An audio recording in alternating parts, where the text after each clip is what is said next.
Welcome back to the deep dive. Get comfortable because the sources we've been given for this deep dive are, well, they're less a collection of papers and more of a unified, pretty radical manifesto. Yeah, that's a good way to put it. They describe an absolute, a seismic global transformation. I mean, we're talking about a complete societal and spiritual reset.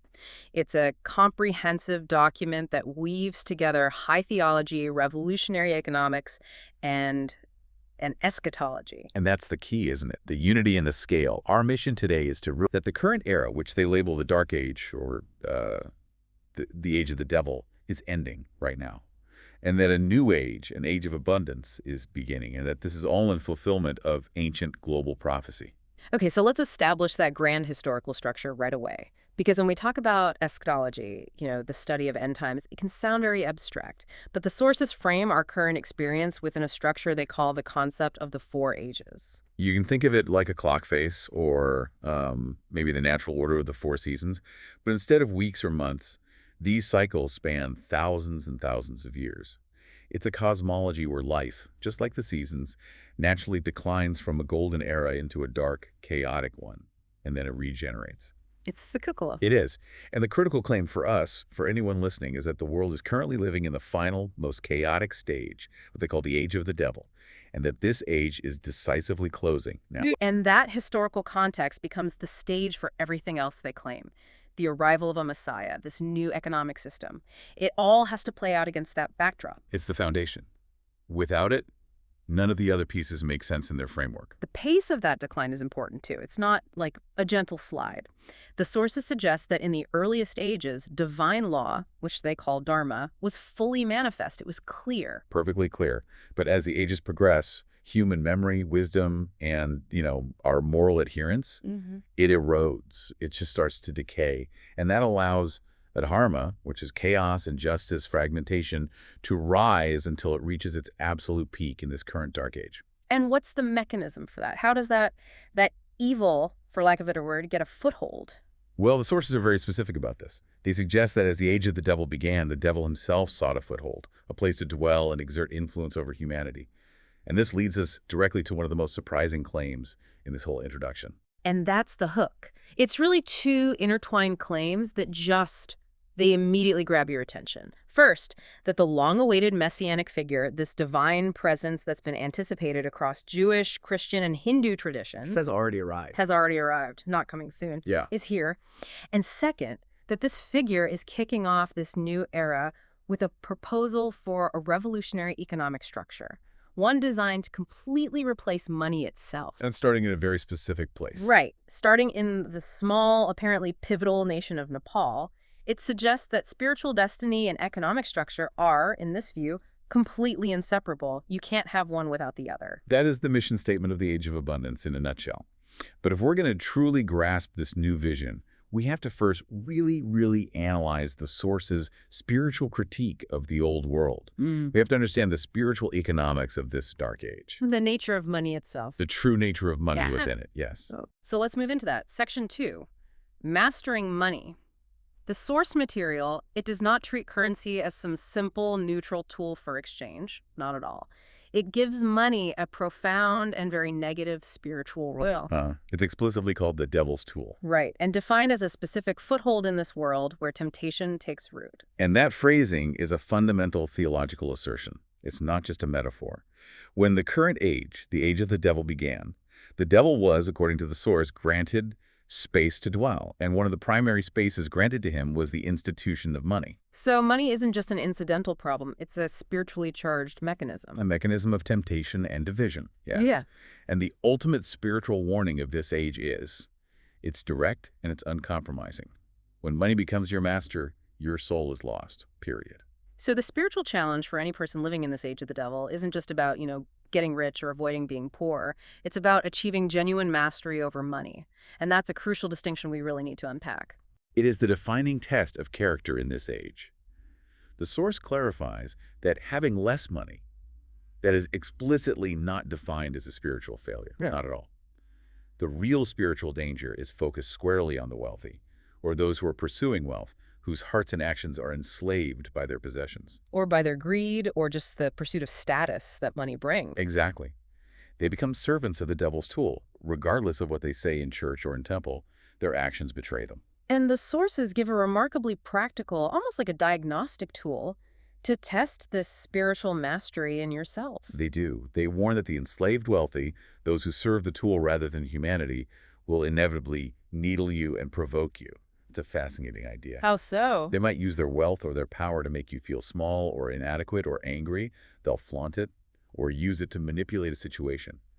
And if, when you're provoked like that, anger or resentment or, crucially, envy arises up in you, And the diagnosis is simple. money still reigns over you. Your internal reaction to the material world, not your bank account, is the spiritual thermometer. It measures your freedom or your bondage. That completely reframes the whole concept of success, doesn't it? Freedom, in this context, it's measured entirely in your character, in your ability to show kindness, unwavering fairness, and integrity, no matter how much money you have or how the people around you are acting. It's all about achieving non-attachment, detaching your soul from the influences of scarcity and wealth accumulation, which are identified as the core domains of the devil's age. It's a spiritual discipline. And this mastery over money, they claim, is actually synonymous with mastering the age itself. To illustrate this, the sources provide a highly detailed, very specific example of what this mastery looks like at the highest levels of power. They point to the life and conduct of Narendra Modi, the Prime Minister of India. Which is an interesting choice. I mean, he leads one of the world's fastest growing economies. You'd think they'd focus on his economic policies. But they don't. They use his actions not to highlight policy, but to demonstrate what they see as complete financial disinterest and spiritual mastery. They tell these anecdotes from his time as Chief Minister of Gujarat. What kind of anecdotes? They focus heavily on his moral governance. The sources claim that during his extensive tenure, he never once shouted at a bureaucrat or a subordinate. Now, in high-pressure political environments, that's striking. That's almost unheard of. Right. And his reasoning, according to this manifesto, was rooted in the Hindu concept of non-duality. He saw the divine, he saw God, in every person he worked with. He would apparently ask himself, who is he to raise his voice at a piece of the divine? So that establishes the moral and theological foundation for his leadership, in their view. Precisely. But the financial detail is what really seals the argument for them on this point of non-attachment. The sources go into detail about his personal salary count. What about it? Well, because he lived simply and his government covered his basic living expenses, a lot of excess money it accumulated in his account over decades of public service. And what did he do with it?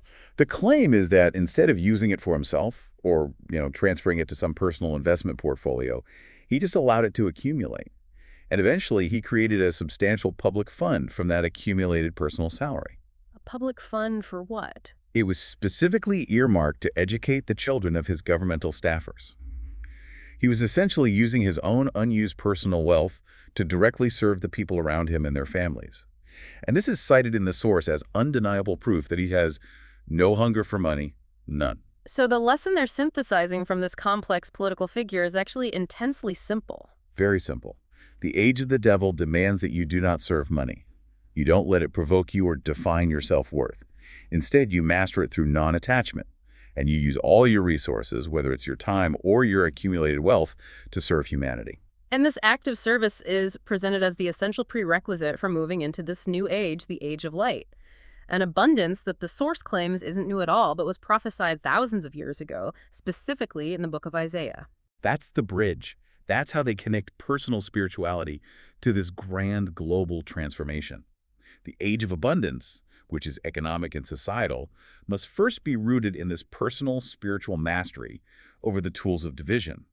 This spiritual readiness then paves the way for the profound theological shift they claim is underway. The convergence of prophecy. Exactly. Let's get into that, because this is a massive claim. We're moving from the individual spiritual tests to this grand global theological alignment. The source states, and I'm quoting here, that Jews, Christians, and Hindus have been separated and fragmented for centuries, awaiting different messianic figures when, in fact, all three await the same divine presence. This is the unifying heart of the manifesto. It is direct challenge to literally thousands of years of established religious identity and, frankly, conflict. It insists that the different names for God are just different linguistic expressions of a singular eternal truth. So when they say Yahweh is Vishnu, they mean it literally.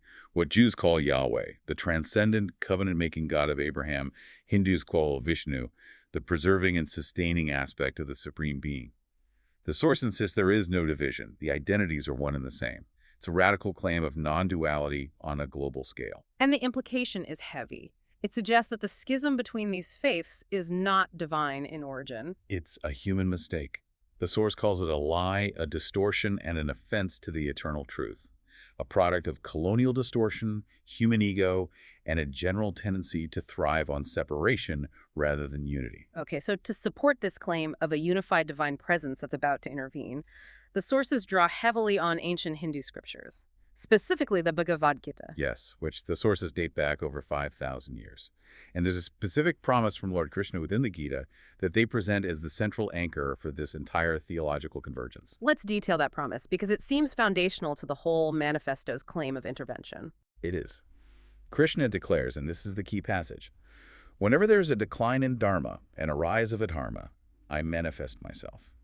Now, this is not presented as poetry or some simple metaphor for spiritual renewal. No, it's a declaration of intent. A divine declaration of intent to physically intervene in human history whenever the moral order, the dharma, becomes so corrupted by injustice or adharma that the age becomes unsustainable.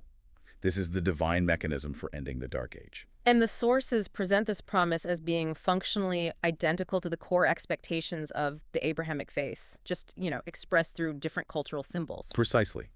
The Jewish anticipation of the Messiah who will restore justice, establish peace, and bring the exiled home. That's one part. And then the Christian prayer that Jesus himself taught. Thy kingdom come, thy will be done, on earth as it is in heaven. All of these are framed as different expressions of the exact same anticipation. They share the core belief that human institutions cannot solve the problem of adharma on their own. Divine kingship, divine intervention, is required to reset the moral and societal order of the world. To reinforce the credibility of this return, the sources then dig into the historical precedent of incarnation within the Hindu tradition. They claim that Yahweh Vishnu has already walked the earth multiple times, which makes the promised return not some one-time speculation, but an established, repeated pattern. Exactly. And they cite two major examples, presenting them as historical figures, not as myths. First is Lord Rama, who they placed roughly 7,000 years ago. He's presented as the perfect embodiment of righteousness, ideal governance, moral order, a king who established what's known as Rama Raja, a golden age. And the Ramayana, the text that tells his story. They insist it's not a sacred story in the mythological sense. They say it's a civilizational record, detailing the physical geography and the political history of a prior golden age. And the second example? Lord Krishna, around 5,000 years ago. His life is documented in the Mahabharata. He acted as a divine strategist, a philosopher, a warrior, and a guide who intervened during a profound crisis to correct the course of history. The sources emphasize these aren't just isolated events. They establish the inevitability of the awaited return when Arbor reaches its peak. This historical emphasis is clearly crucial because it allows the source to launch a pretty sharp analysis about the distinction we make between history and mythology. It does. It argues forcefully against what it calls selective skepticism. They insist that these Hindu epics are records of real dynasties, real geographies, real politics, and massive wars. They are history preserved in a sacred narrative form. So the source is arguing that treating these vast, detailed texts, the Mahabharata is longer than both the Iliad and the Odyssey combined, as merely mythology, while we often grant automatic historical credence to other ancient texts. Is a cultural bias, yes. A bias used by outsiders, often colonial powers, to undermine what they assert is the eternal truth of Sanatana Dharma.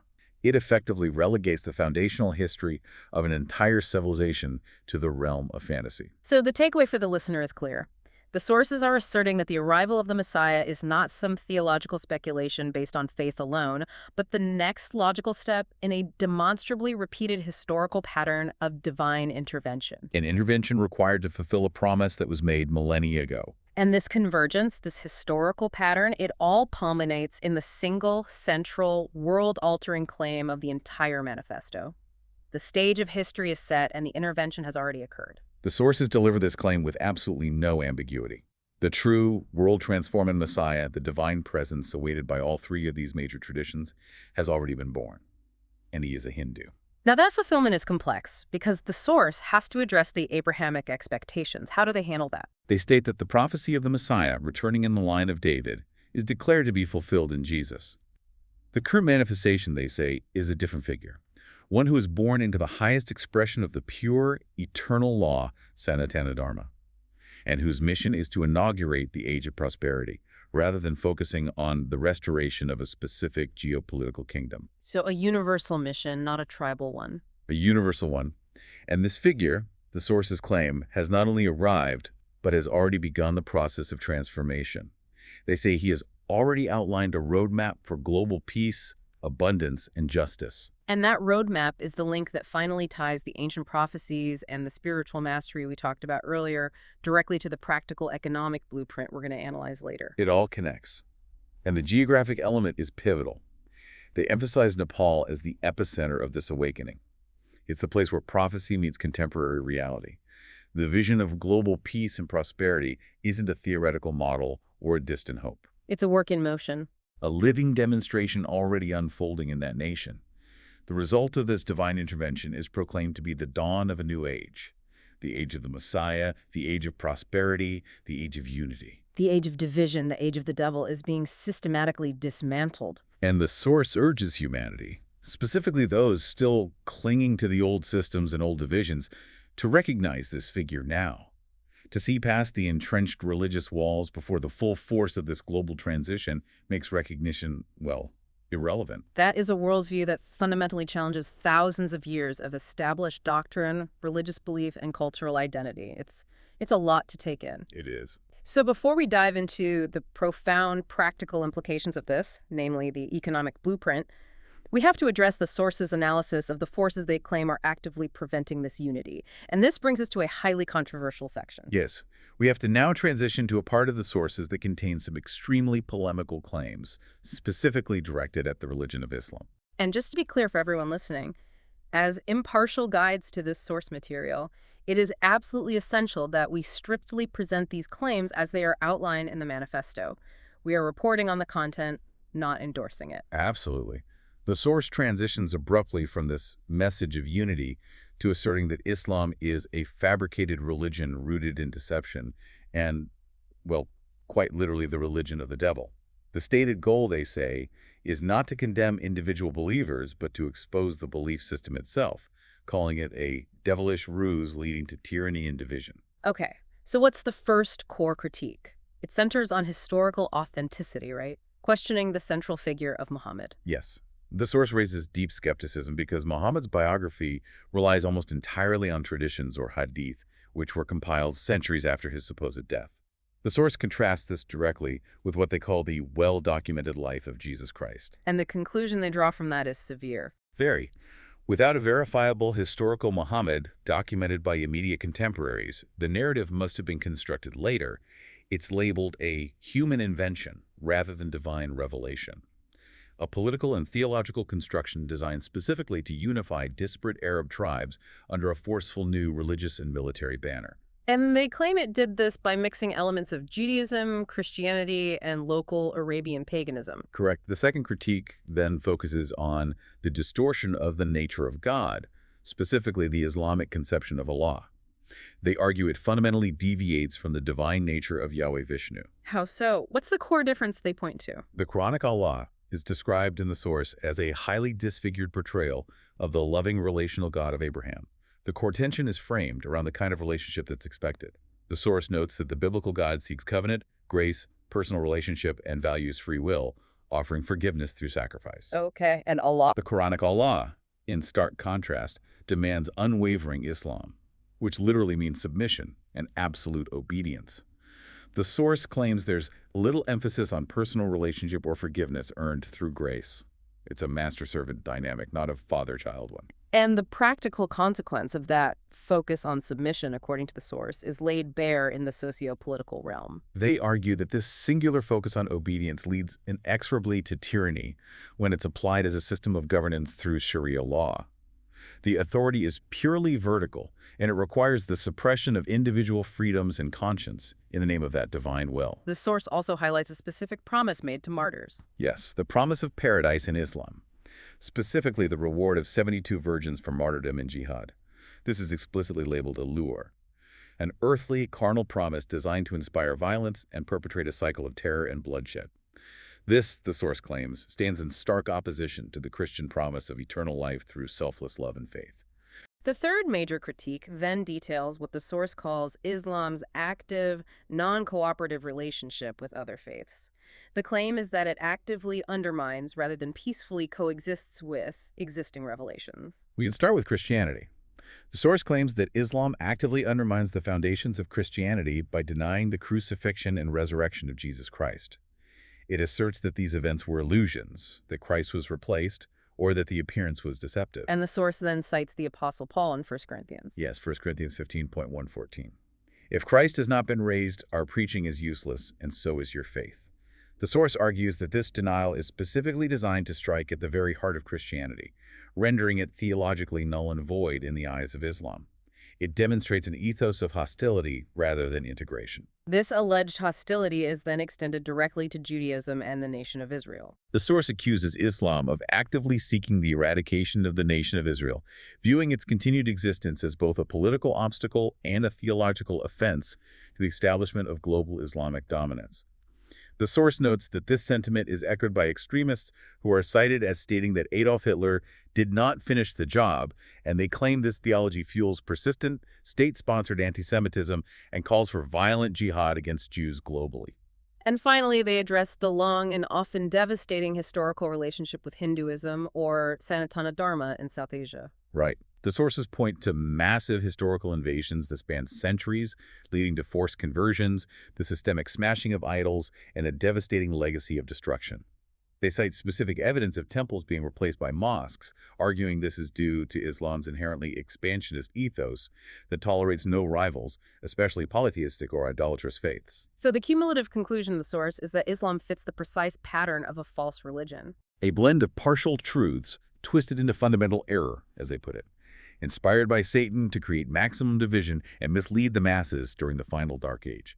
It's an incredibly strong set of claims. And yet, despite this overwhelming and severe critique of the belief system itself, the source emphasizes the absolute necessity of separating the believer from the belief. Yes, that is a critical distinction to maintain. They demand maximum effort in compassion and education directed at the individuals who follow Islam. The source stresses that many Muslims are sincere seekers who are raised in a system where apostasy can be punishable by death, which naturally stifles any intellectual doubt or spiritual questioning. So what is the duty of the enlightened then, according to this text? Their duty is to teach these individuals that Allah is not the true loving God of Yahweh Vishnu.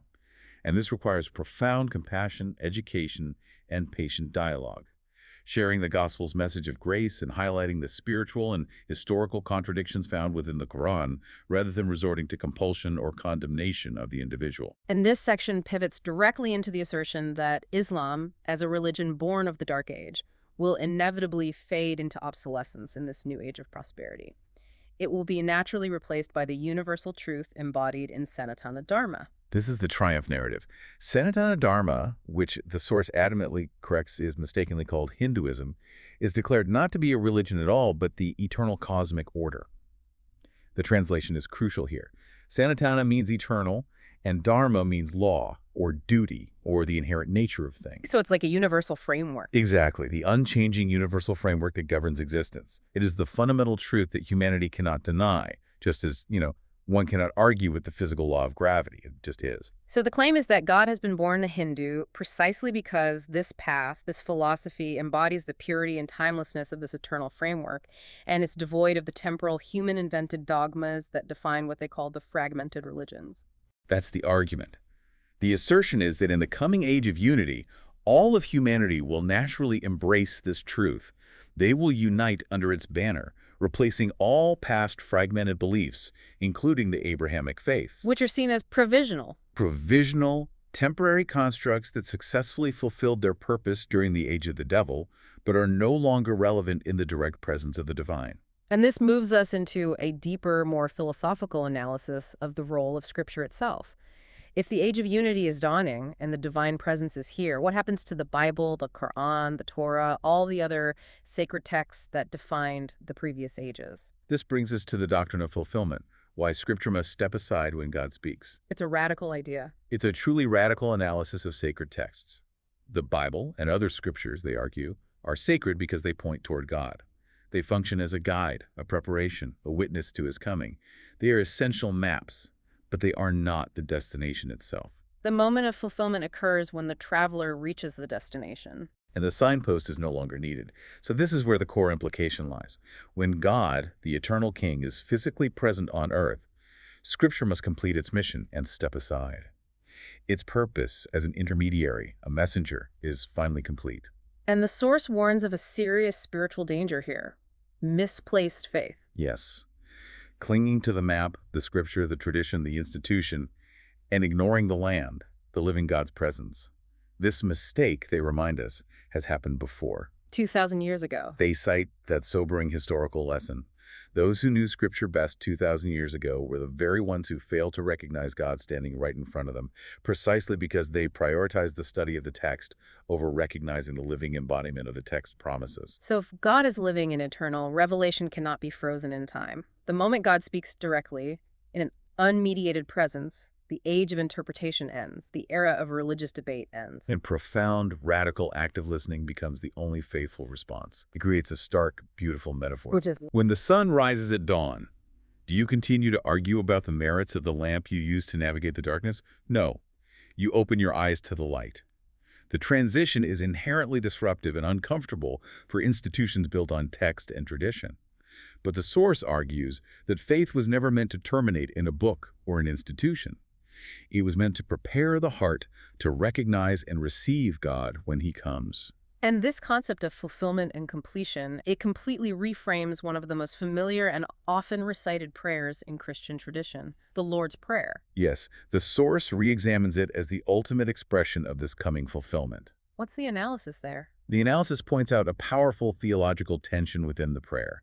The prayer is addressed explicitly to Yahweh, our Father, and it explicitly asks for his kingdom and his will to be done on earth as it is in heaven.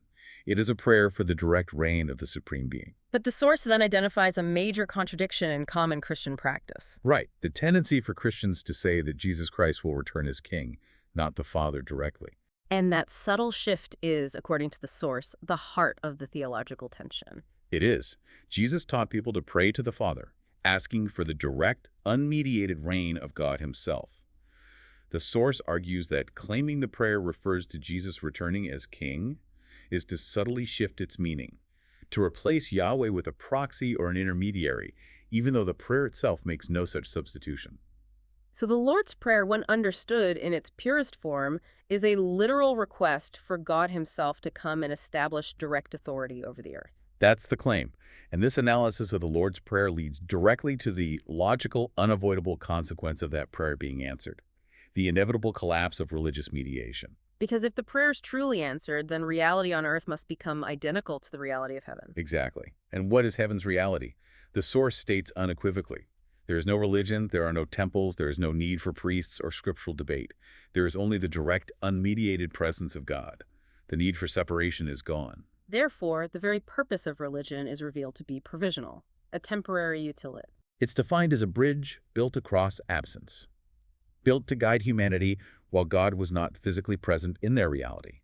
When God's direct presence defines reality on earth, as it does in heaven, religion is no longer necessary.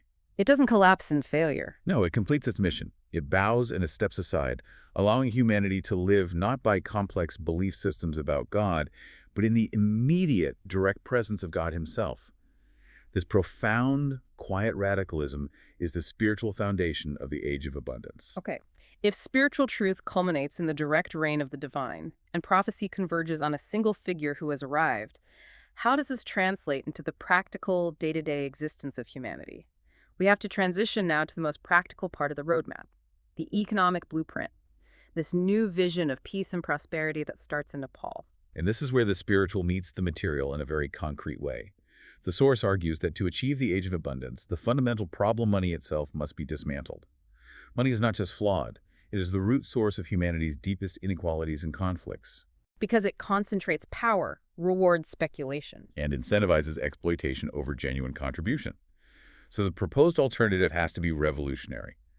It It has to move beyond currency scarcity and towards a fairness that is rooted in inherent human dignity. And they propose a completely moneyless, time-based economy. This system completely redefines value away from speculative currency. Value is measured not in dollars or euros or rupees, but in time units. And the foundational principle is simple, radical, and absolute. 1 hour of work equals 1 time unit. And here is the core equity principle that just shatters the existing economic hierarchy. All work is valued equally, regardless of social status, difficulty, training, or profession. Think about the implications of that for a second. A highly trained neurosurgeon, a primary school teacher, a farmer cultivating crops, and a sanitation worker cleaning the streets. All of them earn the exact same hourly value. So if they work an 8-hour day, they all earn 8 time units. Exactly. Contribution to society, measured purely by the commitment of time, becomes the new organizing principle. But how does a system like that actually function in practice? I mean, we need to look at the mechanics. If a doctor and a janitor earn the same, how do you prevent the system from just collapsing? Or how are goods even priced? So the sources explain that the total pool of time units earned collectively by everyone funds the societal infrastructure and production.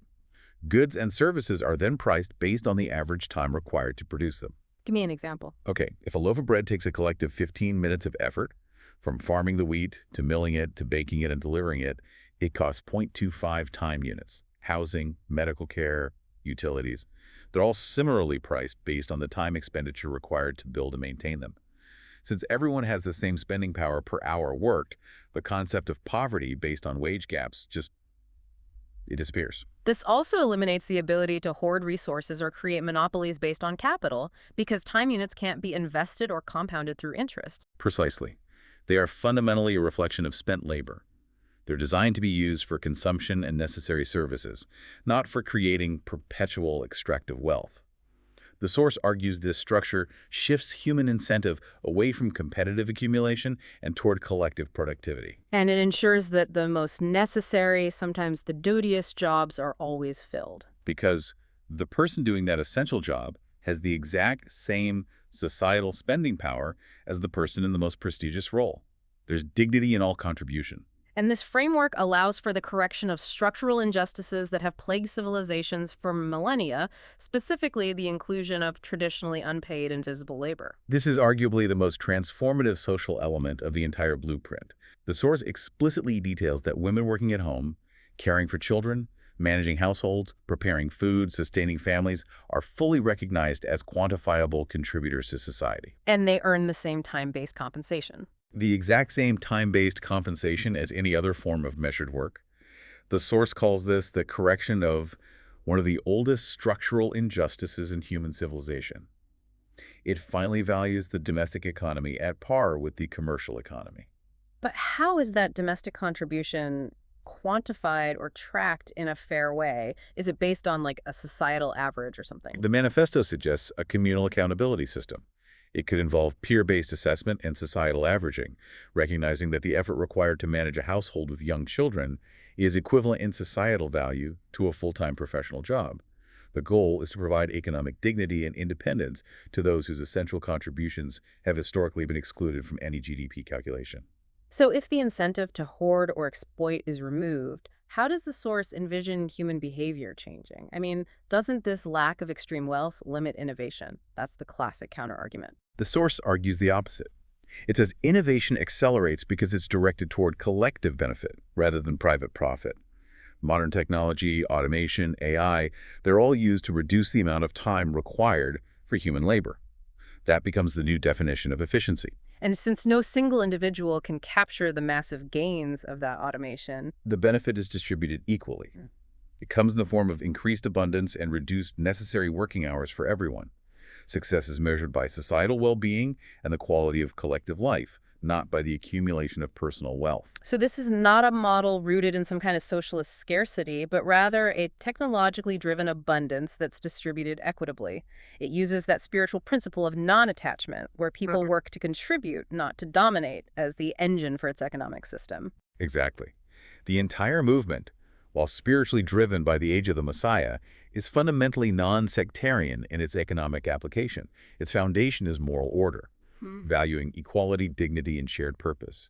And Nepal is the seed ground, the place to demonstrate that a functional, just alternative is possible. With the ultimate goal being global application once the model proves successful. Right. The core belief driving this entire plan, whether it's economic or spiritual, is unwavering. Humanity lacks neither resources nor intelligence. It lacks fundamental moral and economic alignment. The age of abundance is simply the forced realignment of these structures. And the work to prove that a different way of living is possible has, according to the source, already begun. They are challenging the world with a profound question. What would society look like if every single human hour, regardless of profession, were valued equally? And that question is now being tested in reality, making the convergence of prophecy intrinsically linked to the invention of a radical new economic system rooted in time, not currency. We have covered just an immense transformative amount of ground today. We began by establishing the grand historical cycle of the Age of the Devil ending and the crucial personal test required to survive it. Mastering money, using that specific model of Prime Minister Narendra Modi to illustrate perfect non-attachment and moral governance. We then dove deep into the theological claim of convergence, that Jews, Christians, and Hindus all await the same divine presence.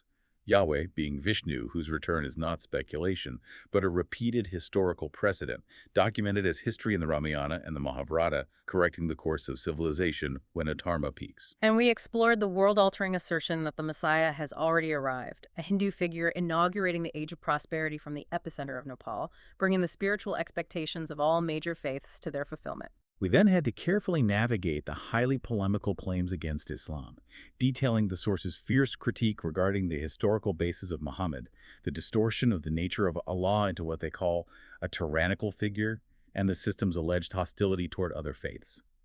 This concluded with the assertion that Sanatana Dharma, the eternal cosmic order, will ultimately unify humanity, replacing all provisional religious institutions. And finally, we analyzed that radical implication that when the living God is present, Scripture and religion must complete their mission and step aside, a concept dramatically illustrated by analyzing the Lord's Prayer as a direct plea for Yahweh's reign, which leads directly to the practical blueprint of the moneyless, time-based economy that ensures equality by compensating all labor, crucially including traditionally unpaid domestic work. The sources provide a single, unified conclusion. True spiritual freedom from the age of the devil requires simultaneous action. It demands both recognizing the divine presence and dismantling the structures of currency and inequality. This alignment, spiritual recognition, moral mastery, and economic justice is the key to the promised universal peace and abundance. So what does this all mean for you, the listener, navigating a world that seems increasingly chaotic? If the ultimate goal of prayer and prophecy is the direct, unmediated rule of God on earth, and if that coming requires all prior institutions, including our systems of finance and our religious texts, to step aside because their purpose is complete, we are left with this final, provocative thought. If this shift is truly imminent, what structure in your own life are you currently clinging to that might become obsolete in this prophesied age of prosperity? What is the most radical form of letting go, be it of accumulated wealth, of a cherished resentment, of absolute certainty about your own established beliefs, or of your rigid definitions of personal roles? What is the letting go required to prepare your heart for a shift this massive? Something to mull over as we all navigate the end of this age and the potential dawn of the next. Thank you for joining us for this deep dive.